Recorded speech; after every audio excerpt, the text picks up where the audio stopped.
selfish.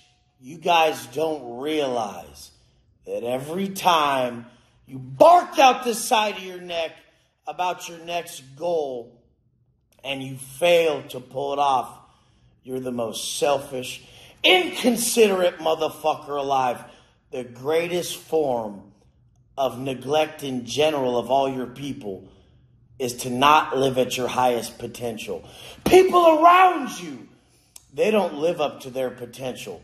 They live up to your expectations of them. And you can only expect from your people what you've accomplished. So if you fail to get ripped when you're on that diet, if you fail in that business endeavor, if you fail to quit drinking when you said you're gonna, it's because you're a selfish bitch and you chose you over them, motherfucker, and you supposedly love them. But we know one thing, and we've said it a million times, that love ain't lies. So the fact is, when you learn to look in the mirror and quit lying to yourself, you can actually love yourself. You're choosing you over them. You don't love them as much as you think you do. You love your snacks. You love your drink. You love your laziness. You don't really love motherfuckers. I love life. And I fucking know that my purpose is to owe you everything life can be. To owe the world everything life could be. Every motherfucker getting out of the pen. Every motherfucker going through hard times. I owe them proof that it's possible. So that's what got me up every fucking morning. And you motherfuckers hear these words like self-transcendence. Yeah, I fucking say self-transcendence. But do you know how powerful it is? Do you know the depth of what it means to me? Every morning when I don't want to get up at 2:45, I say, fuck you, Wes. Fuck everything you want.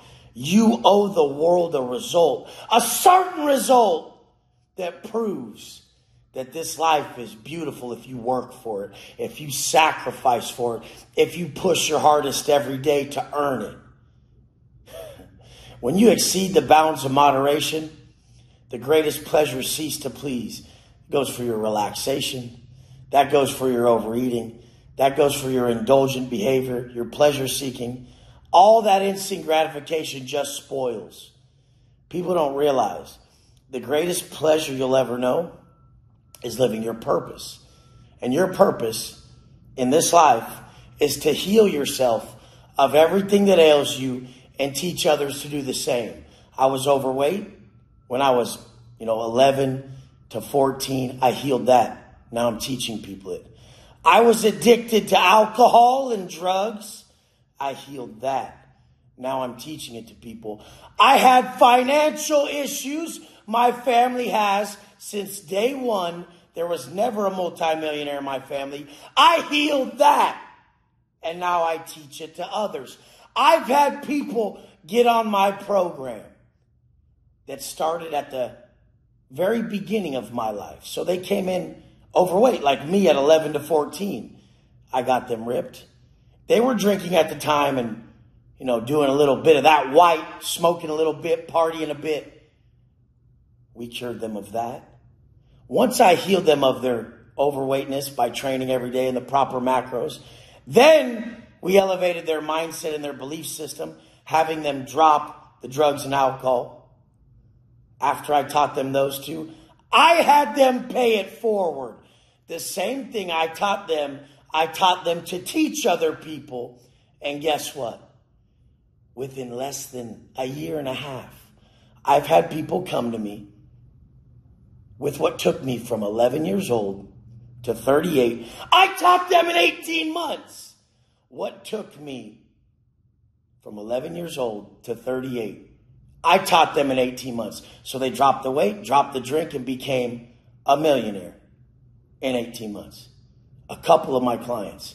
Now we have so many students on the way to doing that. It's just going to take them as long as it takes them. But a lot of people can expedite their process by working with someone who went on the hero's journey, healed themselves, and then came back with every hurdle solved. Every hurdle you're going to go over, from the thoughts to the direct blueprint, to the energy we release and how we feel, overcoming emotions, staying stoic in the hardest times when life tests you. We're going to be able to get you through that very quick. And most people are still impatient. They're like, oh my God, Wes, in the last 4 months, I haven't become a millionaire and got ripped. I'm like, oh, I know. It took me from when I was a kid till 38, about to be 39. I'm about to be 39. November 26, 1983. Wes Watson was born. I hope you speak of yourself and think of yourself the way I do. The utmost confidence.